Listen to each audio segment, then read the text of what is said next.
Excellent début de week-end à toutes et à tous et bienvenue à cette grande édition du journal en langue française. Vous êtes en compagnie de Patrick Nilidandi. Tout de suite, l'essentiel de l'actualité.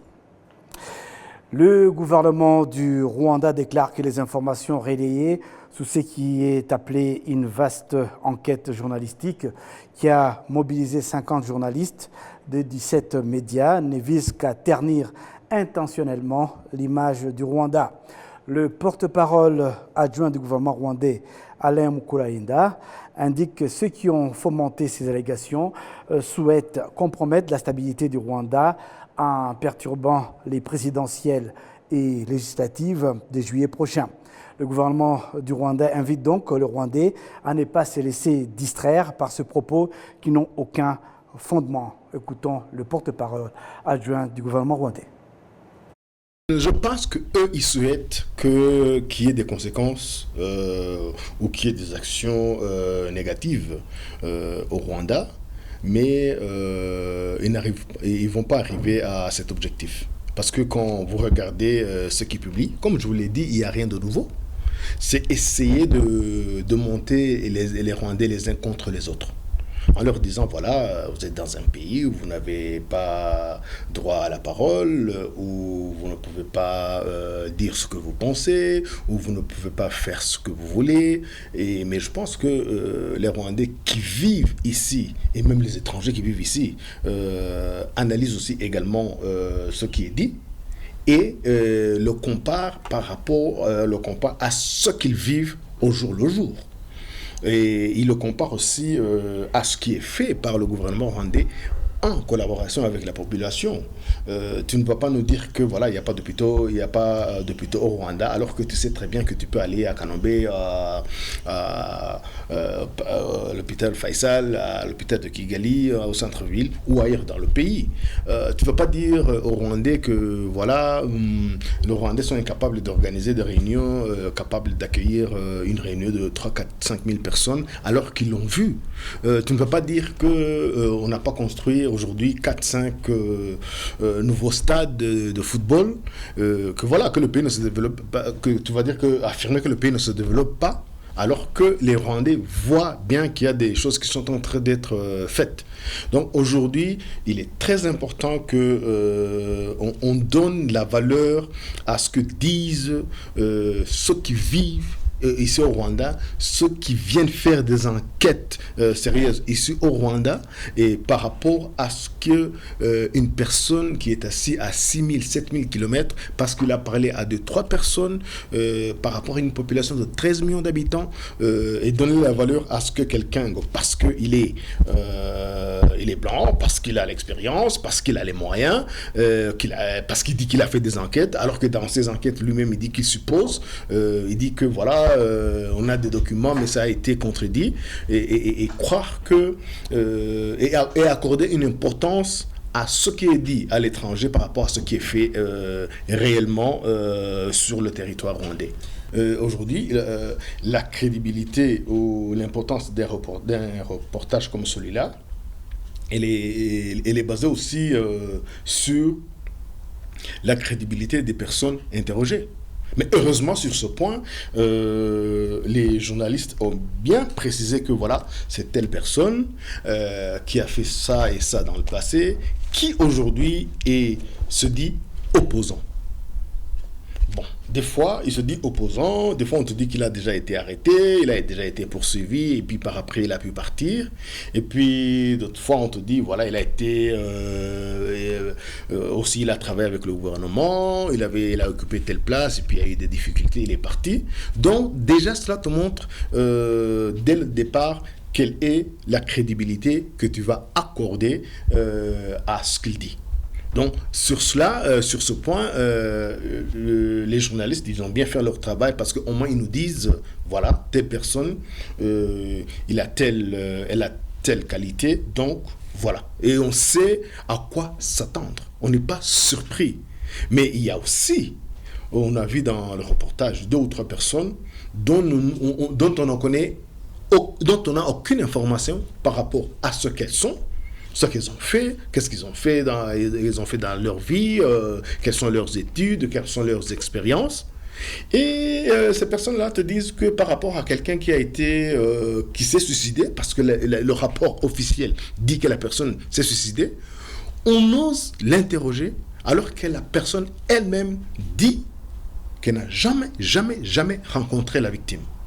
Que seulement ils se sont parlé sur WhatsApp et vous ne pouvez même pas vérifier les dires de cette personne, vérifier ses WhatsApp pour savoir, ses messages WhatsApp pour savoir si la personne qui est décédée elle est vraiment la véritable auteur ou celle qui a écrit ces messages. C'est invérifiable.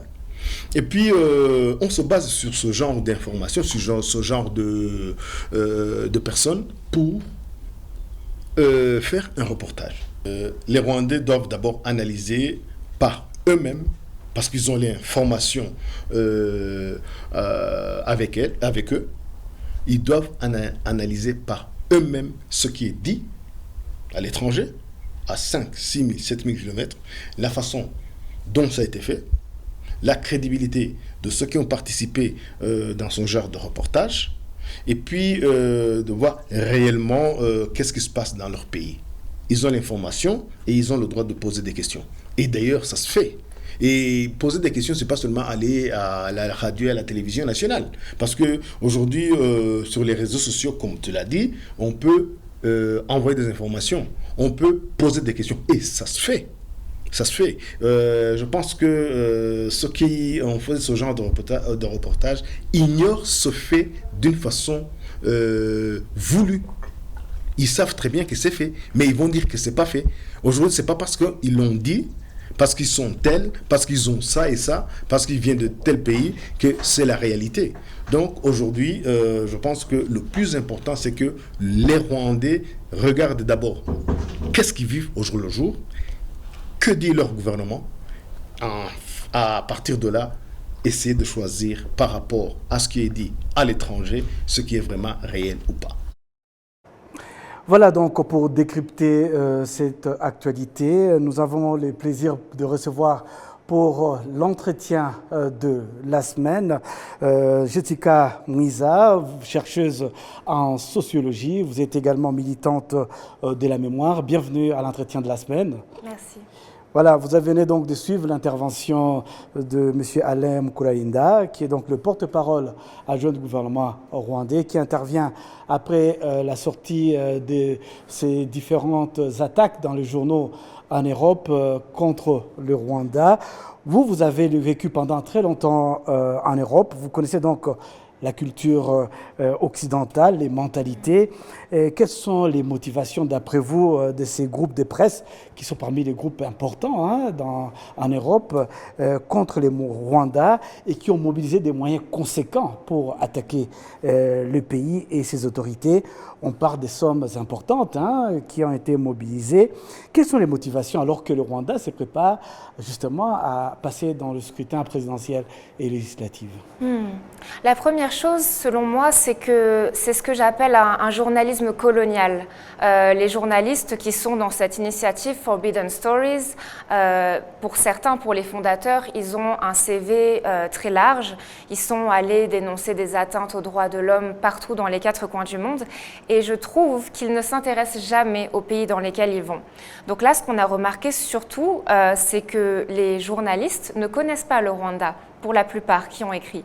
Ils ont un parti pris, ils ont des opinions, et ils se disent que eux, en tant qu'occidentaux, ils n'ont pas forcément à aller chercher la vérité, mais juste à dire ce qu'ils pensent. Et c'est ce qui s'est produit.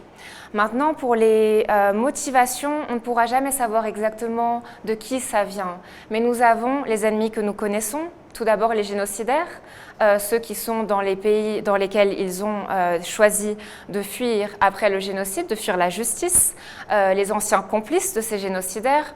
Et donc, on va trouver toujours les mêmes organes presse qui sont prêts à partager leurs voix et leurs opinions. C'est très dommageable parce que quand on fait la moindre petite recherche, on se rend compte d'à quel point le travail n'est pas sérieux. On a par exemple les négationnistes de Jambo News qui ont réussi à publier des témoignages dans le journal Le Soir pour dire qu'ils ont été attaqués par des bandes au couteau, que c'était violent pour eux, et il n'y a absolument aucune preuve de cela. Le journaliste même de cet article-là dit qu'il n'y a pas de preuves, qu'ils ont enquêté, qu'ils ne savent pas. Il y a énormément de petites histoires qui, mises bout à bout, construisent un narratif dans lequel le Rwanda serait toujours l'éternel grand méchant de l'histoire. Et ça rappelle aussi l'idéologie anti-Tutsi qui, année après année, se transforme en idéologie anti-Rwanda. Depuis la libération du Rwanda, comme les libérateurs sont tous assimilés aux Tutsis. Donc au final, à chaque fois qu'une grande période de commémoration approche, qu'une élection présidentielle approche, on aura toujours ce type d'initiatives qui partent de l'Occident, souvent de l'Europe, pour dire non. Cette histoire-là qu'on vous vend du Rwanda, qui a vaincu le génocide, l'idéologie du génocide, et qui va mieux, nous on ne l'accepte pas et on va vous construire une histoire qui dit l'exact inverse. C'est ça qu'ils font en réalité. On dirait que le succès actuel du Rwanda dérange dans certaines capitales en Europe. Il faut reconnaître que le Rwanda est pris un certain modèle par certains pays qui veulent voir un peu dans le succès actuel un Rwanda qui a traversé les génocides, qui a arrêté les génocides, qui a reconstruit le pays. On dirait que ce succès dérange quelque part. Oui, le succès dérange. Ça a l'air d'être vraiment une entreprise faite pour déstabiliser parce qu'aujourd'hui, le Rwanda va bien, le Rwanda est en sécurité, le Rwanda avance, mais il y a des personnes qui ne l'acceptent pas. Il y a des personnes qui, en 1994, avaient juré notre perte, d'autres qui avaient simplement espéré que nous resterions dans une sorte de mendicité auprès de l'Occident, toujours à demander de l'aide, mais jamais à s'en sortir par nous-mêmes. Et ça a l'air d'être quelque chose qui dérange beaucoup parce que le Rwanda est une voie importante en Afrique. On peut montrer au reste du continent qu'on peut s'en sortir par nous-mêmes, avec des homegrown solutions, et non pas tout simplement un attentisme éternel envers les pays les plus puissants dans le monde, et notamment à l'ONU. Beaucoup d'observateurs peuvent se poser la question, 50 journalistes, 17 médias qui se mobilisent pour ce qu'ils commencent déjà dans leur article à parler d'un petit pays d'Afrique centrale, c'est quand même assez étonnant. Oui, et puis c'est vraiment un effet de style, c'est un effet d'affichage. 50 pays, c'est impressionnant, 17 médias ou journalistes, c'est impressionnant. Mais quand on lit les articles, quand on va voir les sujets, c'est pas étayé, c'est pas sérieux, il n'y a pas de source, et c'est des histoires qui sont construites par les Européens pour les Européens. Ça ne nous concerne pas au final. On ne sait pas pourquoi il y a eu cette énergie à créer un énième narratif qui n'est pas le nôtre et qui ne nous a pas inclus. Vous êtes rwandaise, vous êtes jeune. Comment réagissez-vous, surtout en tant que jeune rwandaise, par rapport à cette qu'on peut qualifier d'agression contre le pays? Alors c'est particulier parce que je reçois ça en tant que rwandaise, mais aussi en tant que franco-rwandaise, parce que je suis née en France, j'ai grandi en France pendant plus de 20 ans. Et je comprends bien en fait ce journalisme que j'appelle colonial, ce mépris envers l'Afrique. En fait, personne n'est intéressé parmi cette cohorte de journalistes et de médias par la vérité. Personne n'est intéressé par nos vies. Personne n'est intéressé par l'expérience des rescapés, des familles de victimes 30 ans après le génocide. Parce que tout le monde est là, tout le monde peut parler, tout le monde peut témoigner. Mais ils sont plus intéressés par aller chercher le témoignage d'un génocidaire en Belgique, de la famille d'un génocidaire qui est morte en Afrique du Sud. Des choses qui ne nous concernent pas, mais qui concernent ceux qui ont tué nos familles. C'est ça qui les intéresse. Et d'un point de vue de franco-rwandaise, de personne qui est née et qui a grandi en France, au final, avec cette mentalité coloniale de ces journalistes, ça ne m'étonne pas. Merci à vous, Jessica Mwiza. Je rappelle donc que vous êtes chercheuse en sociologie et que vous êtes également militante de la mémoire. Merci d'être passée pour nous éclairer un peu par rapport à cette sortie médiatique de plusieurs groupes de presse en Europe, comprendre un peu les motivations des uns et des autres. Merci d'être passée. Merci. Et vous restez avec nous, nous allons découvrir le reste de l'actualité nationale au moment où le Rwanda intensifie ses efforts pour lutter contre la malnutrition. L'organisation World Vision Rwanda vient de lancer une nouvelle campagne contre la malnutrition visant à éradiquer ces problématiques chez les jeunes enfants. Cette initiative aidera les enfants à obtenir une alimentation adéquate qui favorisera leur croissance saine. Écoutons pour cela Charlène Fouraha. World Vision Rwanda s'engage à se beaucoup. concentrer sur la Super. réduction de la faim Donc, et l'amélioration de la nutrition chez plus d'1 million d'enfants au Rwanda au cours des 3 prochaines années. Ce programme, nommé INAF, signifiant « ça suffit » en français, sera aligné avec les besoins du pays en s'appuyant sur les initiatives existantes telles que Heheni Gwinjir. La directrice générale de World Vision Rwanda affirme que l'éradication de la malnutrition au Rwanda est essentielle pour un avenir meilleur et le développement du pays. As we all know, malnutrition is a silent crisis. La malnutrition est une crise sous-entendue qui continue de frapper les plus vulnérables parmi nous, surtout les enfants. Cela entrave leur croissance, affecte leur développement mental et laisse des séquelles à long terme sur leur avenir. Chez World Vision, tout comme vous ici présents aujourd'hui, nous croyons que chaque enfant mérite de grandir en bonne santé, fort et avec des rêves. Cette conviction motive notre action et notre engagement. Nous nous engageons à combattre la malnutrition, à protéger l'avenir de nos enfants et à promouvoir le développement de notre pays. We are fighting for the future of countless children and the prosperity of the nation. Le programme UNAF s'aligne avec les objectifs de développement durable 2 et 3, visant à éradiquer la faim et à promouvoir la santé et le bien-être. La directrice générale de l'Office national pour le développement de la petite enfance affirme que le gouvernement rwandais s'engage à fournir les soutiens nécessaires pour atteindre ces objectifs et obtenir des résultats concrets. NCDA recognizes that proper nutrition is Notre organisation NCDA croit que la nutrition adéquate est la base du développement et de la croissance des enfants. Le gouvernement du Rwanda continuera de collaborer avec World Vision et d'autres partenaires pour garantir le bon déroulement de cette initiative. Nous nous engageons à apporter notre soutien afin que ces partenariats soient efficaces et durables et nous mettrons en œuvre tous les efforts nécessaires pour en assurer le succès. De plus, nous continuons à travailler assidûment pour soutenir les familles défavorisées, les aidant à sortir de la pauvreté grâce à des programmes durables. enable families, helping them to graduate out of poverty through sustainable programs. Selon le directeur général de l'association Mwanukundwa, de telles initiatives visant le bien-être de l'enfant sont appréciables. Nous devons commencer à mettre en œuvre cette campagne à travers nos actions dans nos foyers. Avant tout, nous sommes des parents et il est de notre devoir d'assurer la bonne croissance de nos enfants. Pour rendre cette campagne pertinente et impactante, il sera plus facile d'aider d'autres enfants dans le monde si nous commençons par les nôtres à la maison. Les dernières statistiques montrent que 30% des enfants au Rwanda souffrent encore de la malnutrition, ce qui justifie les efforts que le pays continue de déployer dans la lutte contre la malnutrition. Dans les mêmes cadres, Israël Mbonyi, un chanteur de gospel renommé au Rwanda, a été désigné comme ambassadeur de cette initiative. Charlène Fouraha pour la télévision rwandaise. Revenons à présent sur ce café littéraire qui s'est tenu ce jeudi, donc avec la présentation du volume 3 de l'honorable Antoine Mugesera à la bibliothèque publique de Kigali. C'est une rencontre littéraire autour du livre Rwanda 1980-2010, Regard sur le Rwanda en marche. Les discussions étaient centrées sur le rôle des intellectuels dans la période qui couvre cette période.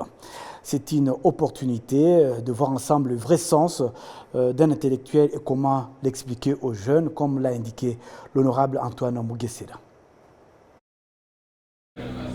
Oui, et ce sont eux qui conçoivent les idées, qui dirigent la population. Le vrai leadership naît de l'intelligence. Et ils orientent où ils veulent la politique du pays, ils orientent la population en fait. Ce sont les vrais orientateurs du peuple. Donc ils ont une grande responsabilité. Pour un peu de moi.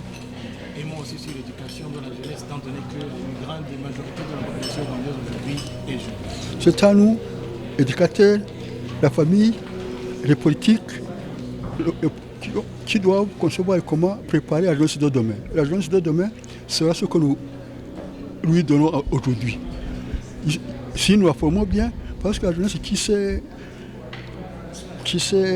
investie dans le génocide n'a pas vu les Tutsis faire du mal. L'idéologie qui a été enseignée. Nous devons maintenant corriger cette erreur, orienter la jeunesse dans de bonnes voies. Voilà un peu de mots. Je vous remercie.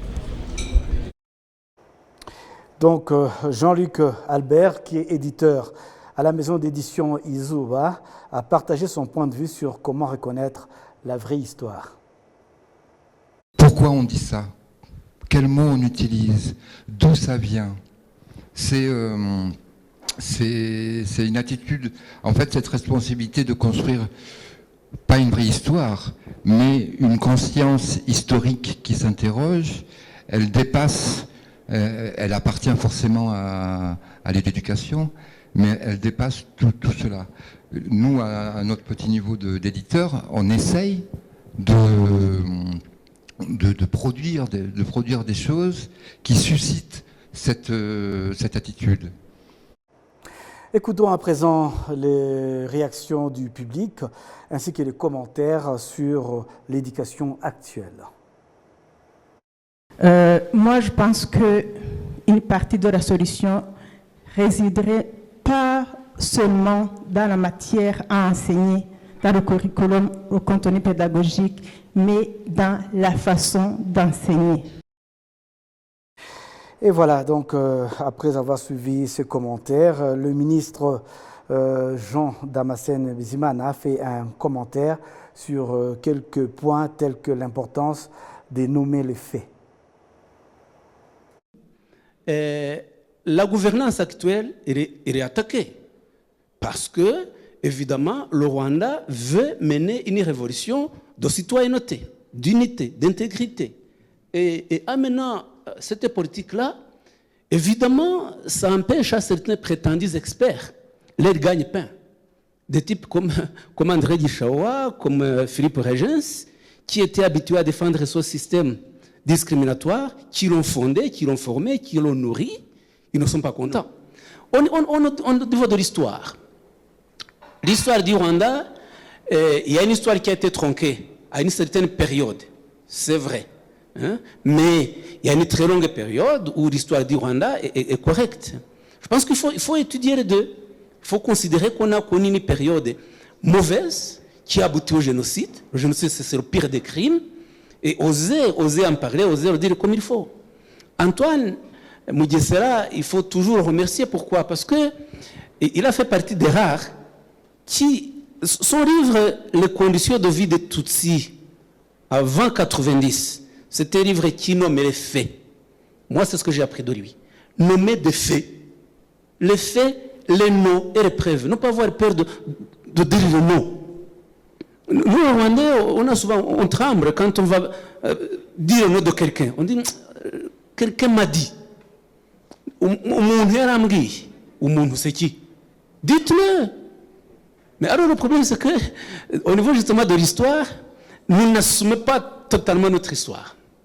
Nous avons des enfants qui sont maintenant adultes. Quand on parle des actes commis par les pères ou les grands-pères, ils s'énervent, ils deviennent plus virulents que la victime. Les jeunes de Djambo à SBR, ils n'ont commis aucun crime.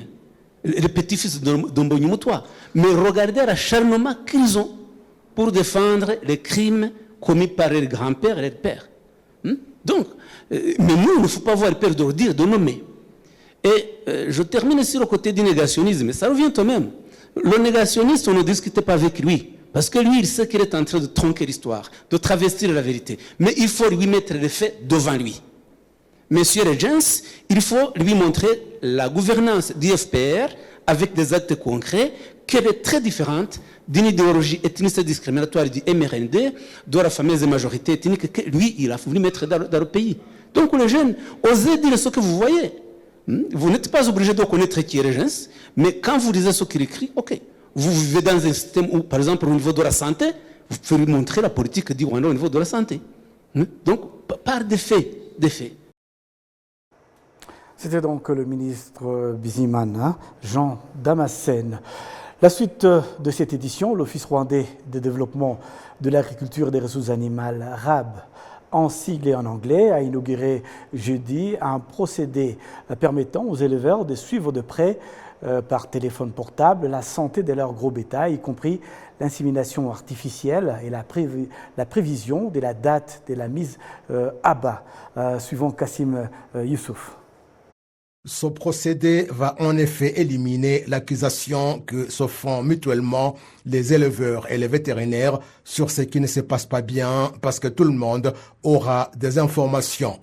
Jusqu'à présent, des informations concernant 1,5 million de bovins appartenant à 700 éleveurs à travers toute l'étendue du territoire national ont été introduites dans le système.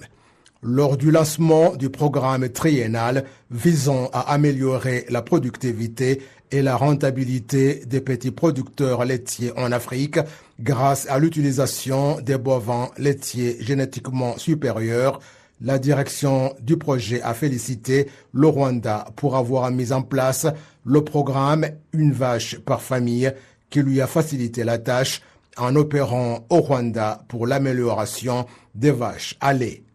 La direction générale de l'Office rwandais de développement de l'agriculture et des ressources animales, RAB en sigle, indique que ce programme sera bénéfique pour les deux parties en termes d'accroissement de la production laitière qui, au niveau national, est jusqu'à présent estimée à 6 litres.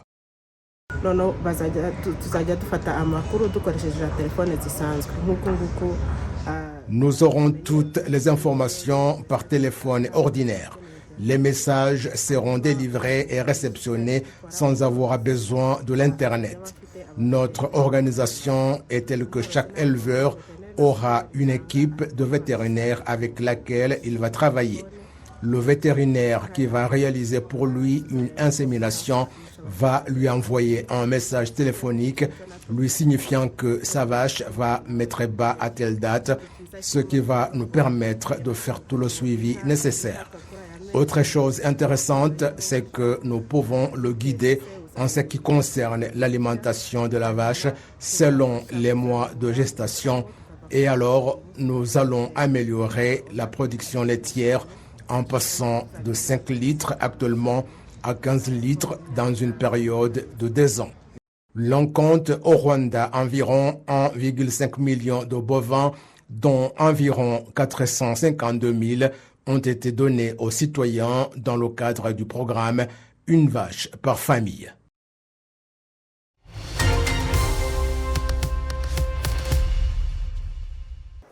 C'est donc avec cette nouvelle que nous allons boucler complètement cette grande édition du journal à langue française. Au nom de toute l'équipe qui m'a accompagné tout au long de cette édition, je vous souhaite de passer un excellent week-end en notre compagnie.